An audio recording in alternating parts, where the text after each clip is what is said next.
pavadām kopā ar dažādiem cilvēkiem – draugiem, kaimiņiem, kolēģiem, radiniekiem. Un, ja pieturamies pie pēdējā vārda radinieki, tad kopā ar viņiem mēs pavadām bieži vien ne tikai savu brīvo laiku, bet arī darba laiku. Ko nozīmē strādāt kopā ar kādu no radiniekiem, vai tā būtu māsa, brālis, māte vai tēvs, un kā tas ietekmē darbu, to jautāsim mūsu šī raidījuma viesim.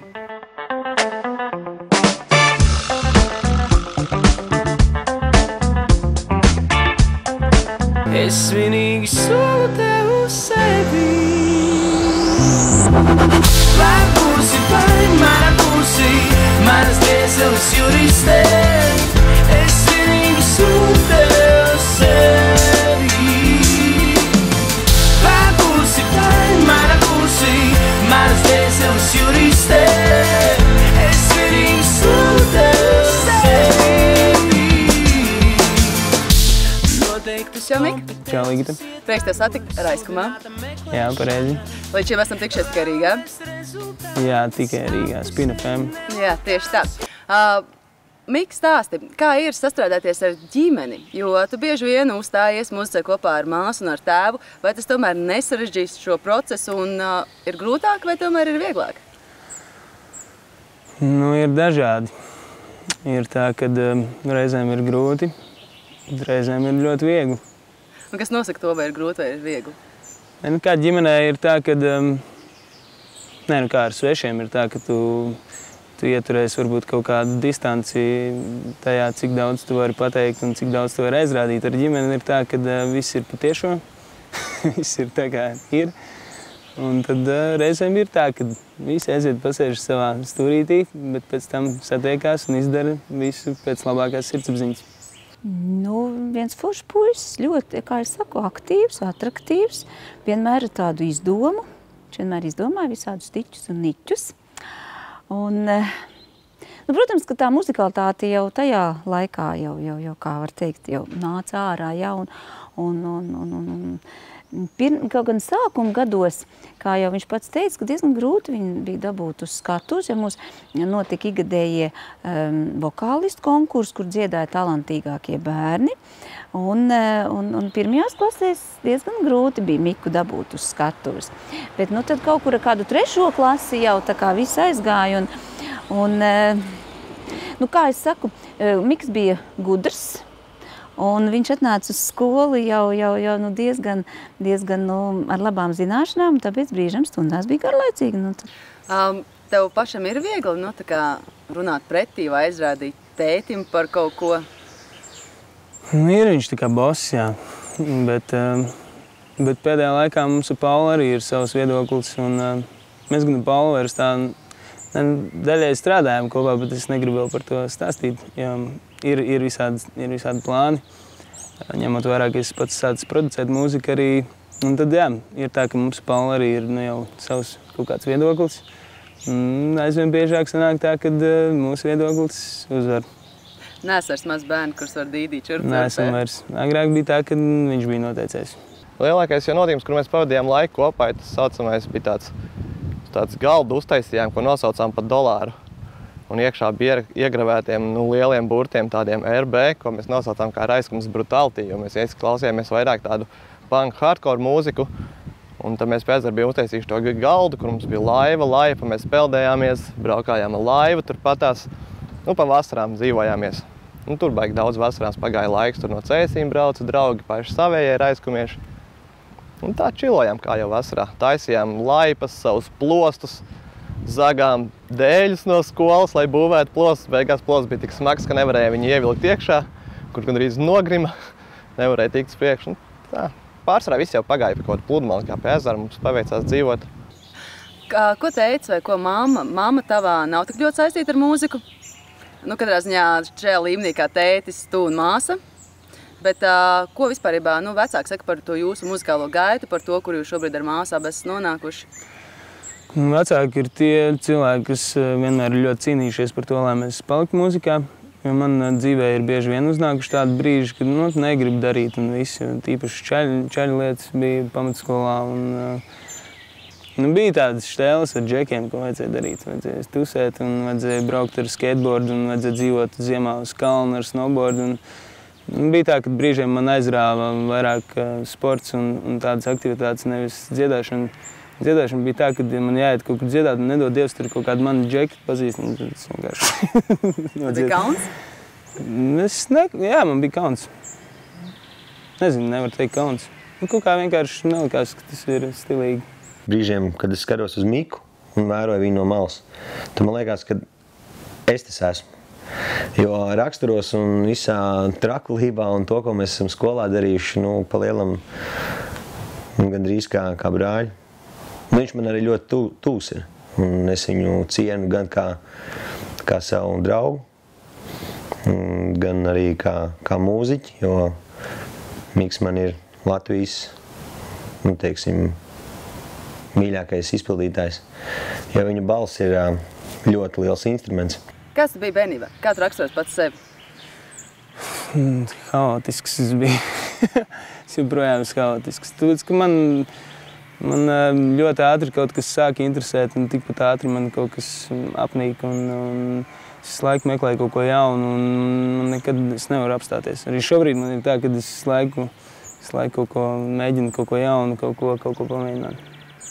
Tad varbūt var izstāstīt, kā tu esi nonācis līdz kaut kādam sākumā trakiem muzikāliem laikiem, kad tev patika viss smagais, līdz tam, kur tu šobrīd esi un kā tev vispār nosaukt, ko tu šobrīd spēlē un muzicē? Man joprojām patīk viss smagais, man patīk hardcores un man patīk viss tas, kas cēsīs ir radies, tādas grupas kā Endhead un viss. Ir daudz tādas tradīcijas tieši smagajā muzikā, kas radušās un aizsākušās tieši cēsīs. Un tāpat visas koncerti, kas agrāk bija, ka visi vienkārši no visas Latvijas visām malām brauc uz Cēsīmas bērndārzus koncertiem. Un es droši vien, kad no tā arī nekur tālu netikšu. Tas viss kaut kur manī ir. Tas viss vienmēr ir paticis. Un tāpat laikā man patīk arī tas, kas patīk visiem. Tas, kas patīk cilvēkiem. Tas, kas cilvēkiem rada prieku. Un tad es kaut kā mēģinu to visu apvienot.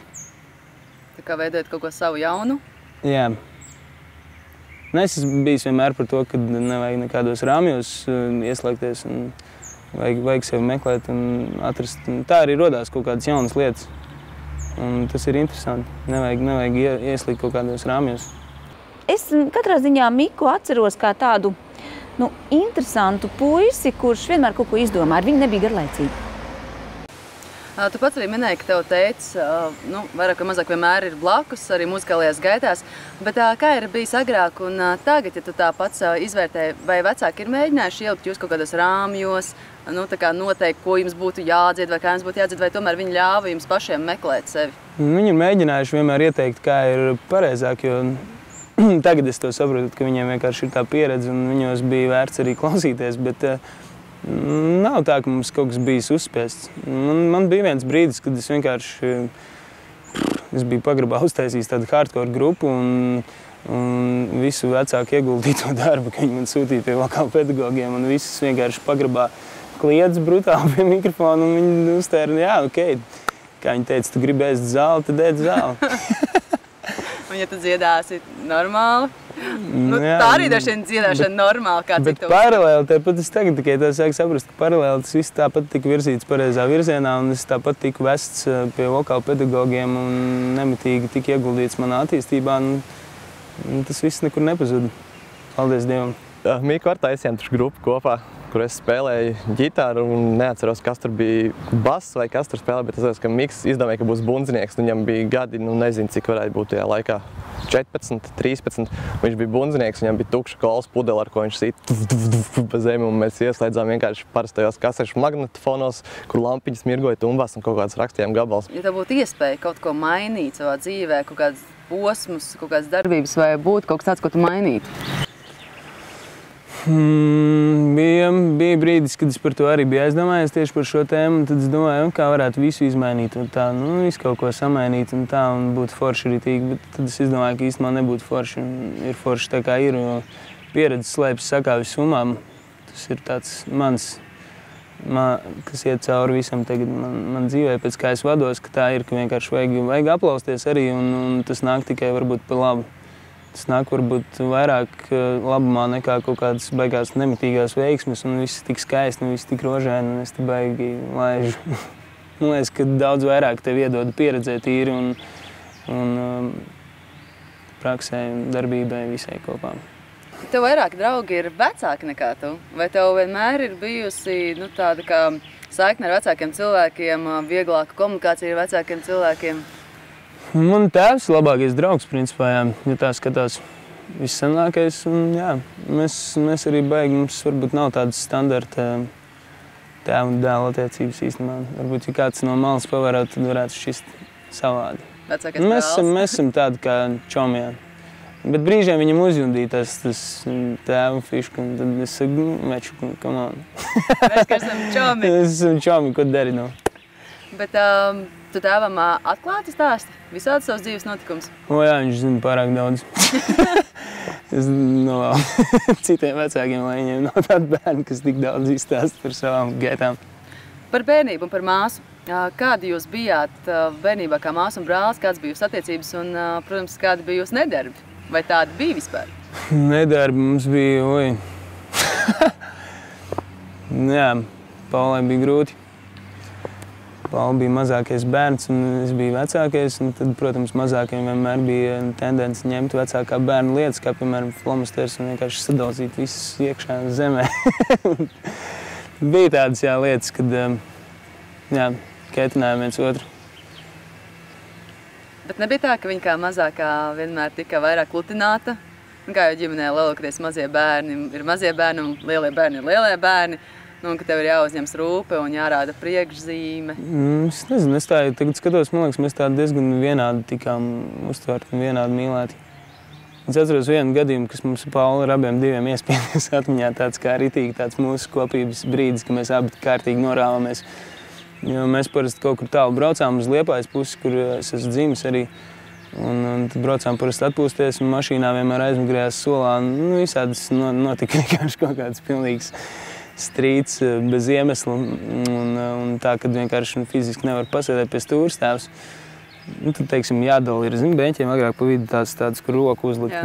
Abiem gribās uzlikt roku, abi nevar uzlikt roku. Un tad vienkārši izceļās kaut kāds milzīgs faids par to. Un tad bija tā, ka vienreiz bija tik traki, es atceros, ka mums Paulai gan vairāk iekrits atmiņā, ka mūs izsēdināja pa ceļam uz Liepāju, abas divas ārā. Vecāki aizbrauc tādu, es nezinu vispār, vai šito var stāstīt. Droši vien, ka var, mēs esam stāstījuši šo daudz. Jūs esat izauguši. Un tad vecāki aizbrauc tā, ka to mašīnu nevar redzēt. Tā lai izskatās ticam. Un tad mēs Paulām bējam šosei milzīgi. Paula tādu pieru iedod man uzreiz roku, baigi, normāli mīļa paliek. Un tad mēs abi divi tādu soļojam, viņi man kā lielam brālim saka, jautā, Mika, ko mēs darīsim? Es saku, mēs iesim. Cik tālu aizgāja? Es nezinu, man liekas, kāds ļoti īsts brīdis bija. Mums parasti ātri apžēlojās. Mēs restīju esmu Mika pirmais bundzinieks. Kā mēs te paši runājam un tā pavilkām atpakaļ bišķi nākot pagātni. Un tad secināju to, ka es pirmais viņa bundzinieks un pēdējais arī. Vairāk vietu nav pie viņa. un tad mēs tagad spēlējam kopā beidzot un pagāja kad 11 gadi, kamēr mēs sapratām to, ka tomēr mums jāspēlē kopā, jo šis trio, kas tagad dotajā brīdī, mēs trīnieks esam izveidojušies kā Miks Dukurs grupa. Tātad Miks un Edijs un es. Man tā liekas, labāk sastāv nav. Tu gan neesi cēsinieks un īsti arī rīdzinieks. Tu esi dzimis Liepājā. Nezinu, kā es tev pastāstīšu, kāds pastāst, kāda ir tā dzīves peripētība. Es esmu Liepājā dzimis, Cēsīs audzis, Rīgā dzīvojošs cilvēks.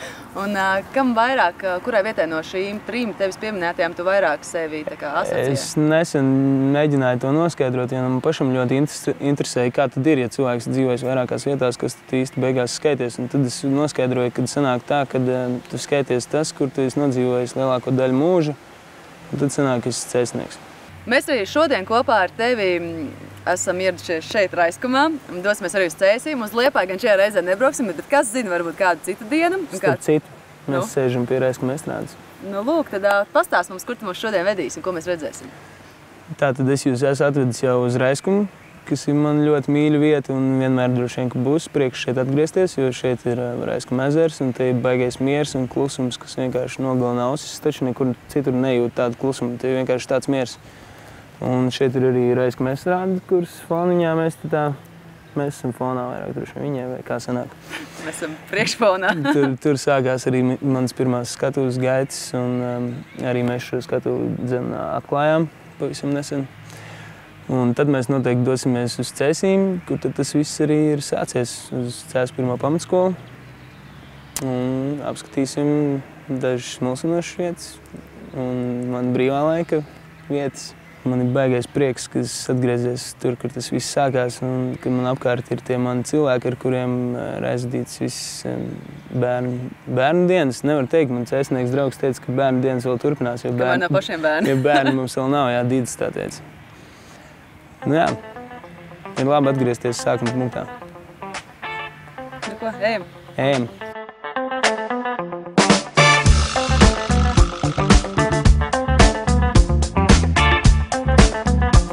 Arī, esam Raiskumā, pie manas Somas mājas. Mājas, kurā aizritēja liela daļa manas bērnības, kas joprojām turpinās. Es pats tikko uzzināju ļoti interesantu faktu, kad šajā mājā darbojusies arī Raiskuma meža saimniecības skola. Tātad es te neesmu bijis vienīgais. Iesim paskatīties nedaudz lejā pie ezera, kur notika visas lielākās ballītes. Raiskums Brutality vietiņa.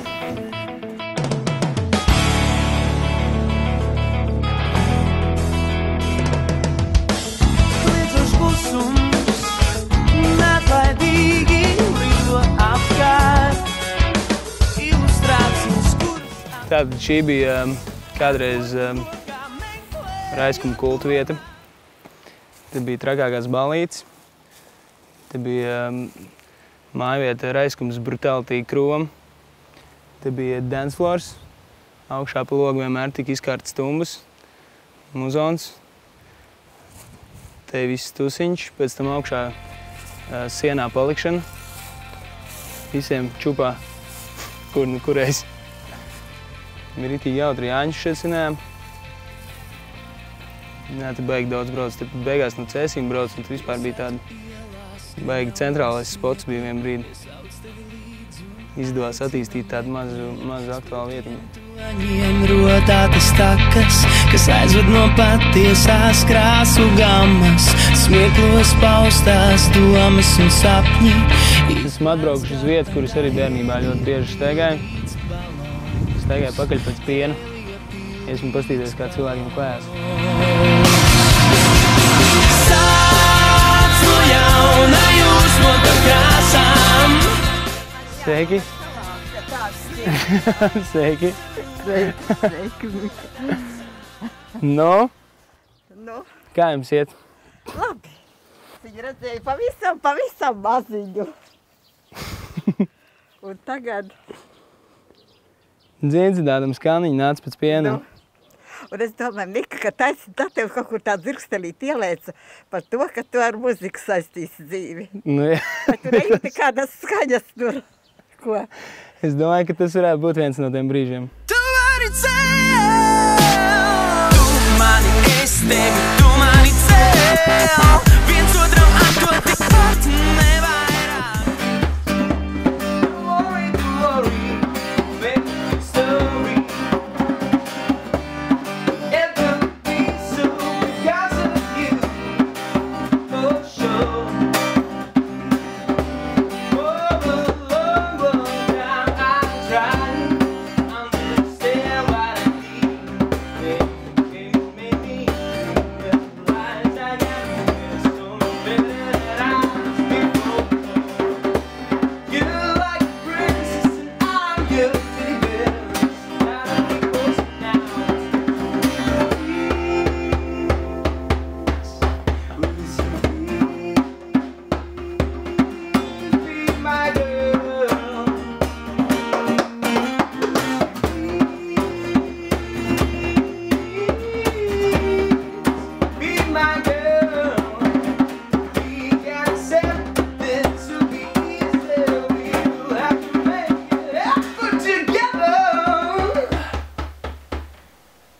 Visiem esam atbraukuši uz mēģinājumu telpu Cēsīs.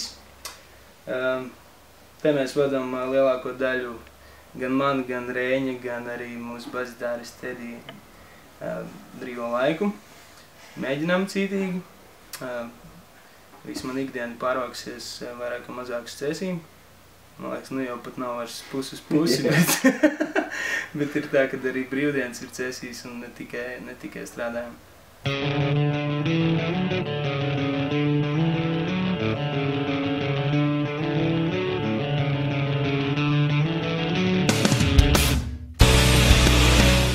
Šī ir viena no tām vietām, kur aizritēja ļoti daudz mana brīvā laika. Arī tāds man savulaik bija.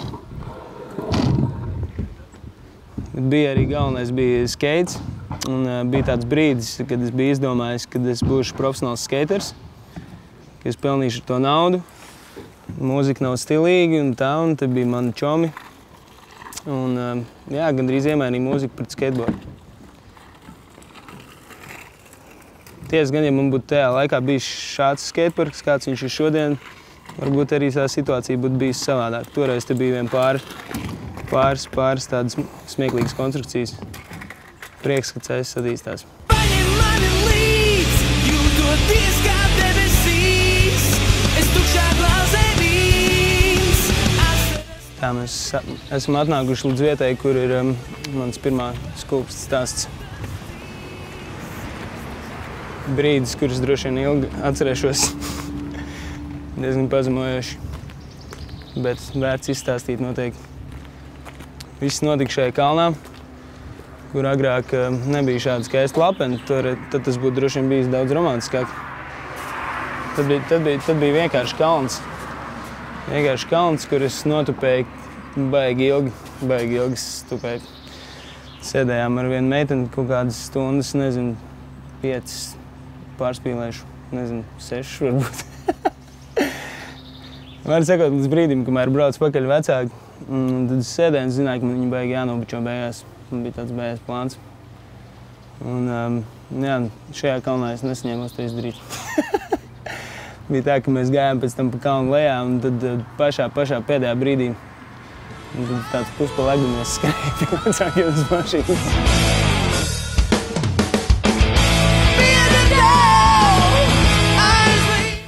Šis ir vecais labais Cēsu bērndārs. Domāju, daudz smagās mūzikas cienītāji atcerās šo vietu, ka tā bija kulta vieta vispār, man liekas, atgarāk. Brauc ļoti daudz ārzemju grupas, un te arī man radās īstenībā tas pirmais iespējas par dzīvo mūziku. Un šajā pagalmā aizritēja ļoti daudz man brīvā laika. Šajā telpā, kur tagad ir izsist logi, agrāk bija koncerti, bija skatuve. Bija ļoti smaga mūzika, kas man ļoti patika. Hardcores. Tas man vienmēr būs sirdī, droši vien, kad... Jā, tik pirkt pirmie diski, viss nauda aizgāja diskos. Kas arī droši vien jau ir tāds lišs old schools. Visi Spotifyā iekšā. Ja, bija ritīgi krūti. Visi mošīgi, visi ārdījās un tā un traki. Vēl ik pa laikam atbrauc uz Cēsīm, fonoklubā notiek kaut kas tāds. Vajadzētu atrestaurēt šo ēku. Viena no tādām patīkamām aktivitātēm, kas mūsdienās vairs, manuprāt, ir retas atstopama, vismaz neesmu dzirdējis. Tā bija malkas nešana skolā. Ļoti nepatika. Man ļoti nepatika. Bija jānes noteikts skaits tie klēpji, un katru tur noteikti starpbrīdi, un to visu vaktēja, un jānes pat līdz 3. stāvam, tad mēs tur mēģinājām visādi lavērēt, lai nebūtu līdz tai pašai augšai, vismaz jāstiep 2. stāvā nomet to 5 pagals un skrien pēc nākamajām. Tas, laikam, nebija labi tā teikt. Es biju ļoti centīgs, nesu pilnu klēpju. Man liekas, to vajadzētu ieviest atkal skolās. Tas tā forši rada tādu disciplīnu, un bērniem vismaz kaut kāds fiziskais arī ir regulāri. Tur mums bija šķūņi. Šajā pagalmā vēl atceros kā šodien. Bija malkas krāmēšanas tusiņi, bija vasarās jānāk jākrāmē malka. Tev ir vienmēr brīvlaiks iedots, bet tev vēl jānāk. Jūs nesaprotat, ko tas nozīmē mazie. Esam atbraukuši uz CS pirmo pamatskolu, vecāko skolu Vidzemē, kas ir ar mūzikas novirzienu. Šeit mēs redzam arī absolventu dāvanu. Tā kā skola ir ar mūzikas novirzienu, un arī šeit ir manas pirmās mūzikas gaitas. Un iesim iekšā, paskatīsimies, kā te tagad izskatās. Rauj to manai pasaulē jūtu.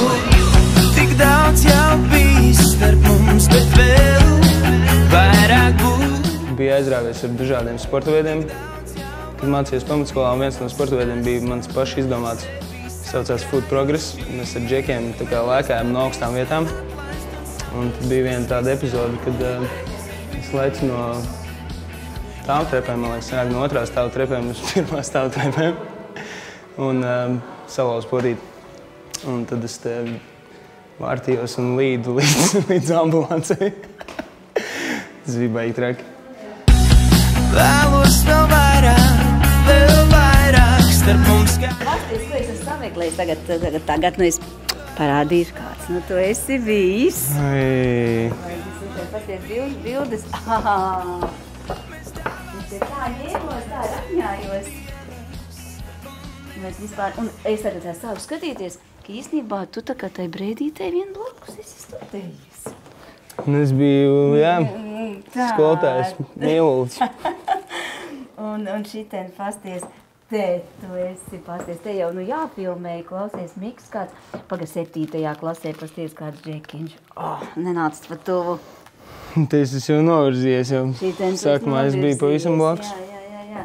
Un šitien te pasties, redzi? Pasties kā viens te bērndārzā dzied. Kaut ko tur rāda vai... Šādas bildes man nemaz nav. Nu, kur tad tev būs, ja man ir? Tikai atceros, ka jau vecāka klasa nāca, jo es vairāk negribēju. Neskaitījās stilīgi, bija jāatsēd džekiem tā. Nu, bet pagaidi, tu tagad brauci tur uz Rīgu pie... Pēc tam, jā. Klausies, tu atceries, kā mēs mācījāmies klavierus spēlēt? Es atceros. Tā jau 100. ģimnāzijā. 100. Vidusskolā, 100. Tajā 100. vidusskolā, Rīgā, jā. Kā mēs mācījāmies etīdītes, intervālus. Tev bija tur obligātā programma jāspēlē, atceries? Jā, vēl bija kaut kāds obligātais skandarbs, kas bija jāiemācās. Jā. Es jau uz klavierēm nebija baigi. Kā to ģitāru vecīt bija? Ģitāru vispār. Tur bija nesaskaņas. Kaut kāda esadāca tā saskaņījums. Nesanāca, bet reku tagad es spēlēju. Pat uz skatuves spēlēju ģitāru. Viss pārvērties.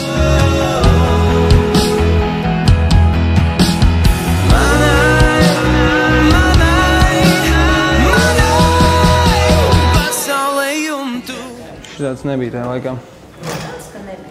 Daudz kas nebija. Vispār, bet forši tagad droši mācīties, tas skatos. Interaktīvās tāfeles, jaunas telpas. Jā, iesim datorklasē arī. Malka ir jānes vēl? Malka? Nav vairs? Kurā gadsimtā? Nav vairs jānes. Baigā nostalģija. Es pats tik sen nebiju bijis šeit. Es mainīju vietas. Nu, jā, jo es jau atceries, mēs lozējām, jā? Mēs jau ilgi nesēdējām. Man liekas, parasti bija tā, kā 1. septembrī nosēžās, tā mēs arī pa lielam. Pēc tam kaut kad mēs mainījāmies, jo jūs tā kā nevarējāt lāgu nosēdēt. Nu, vai mūs samainījām. Jā. Ar Mārtiņu Bērziņu mēs nekad nevarējām sēdēt kopā. Man liekas, ka tur kaut kur uz beigām, ne? Atnāca atmiņām, lēnām nāk tādi visādi notikumi. Tas loks tālais, tas 3. loks, bija 3. loks. To loku es gandrīz izlecu dēļ Martas.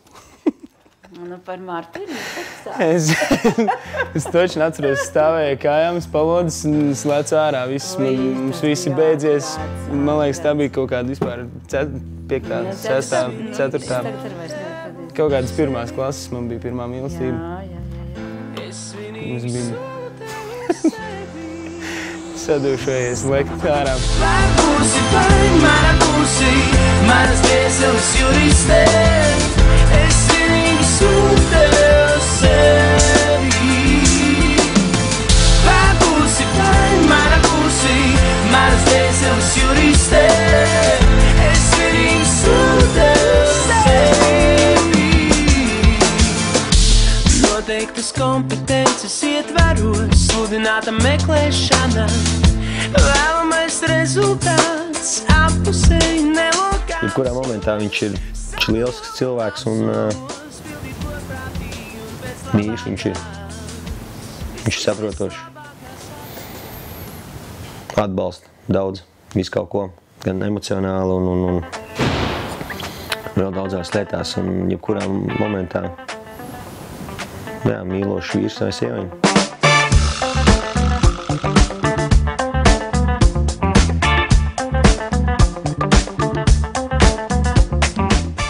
Droši vien, ka katram no mums, kam nākas sastrādāties ar kādu no radiniekiem, ir atšķirīga pieredze. Tomēr es ceru, ka vairumam no jums tā ir tikpat pozitīva kā mūsu šī raidījuma viesim Mikum Dukuram. Katrā ziņā novērtējiet cilvēks, kas jums ir līdzās, jo tieši viņi jau arī padara mūsu dienas tik krāsainas.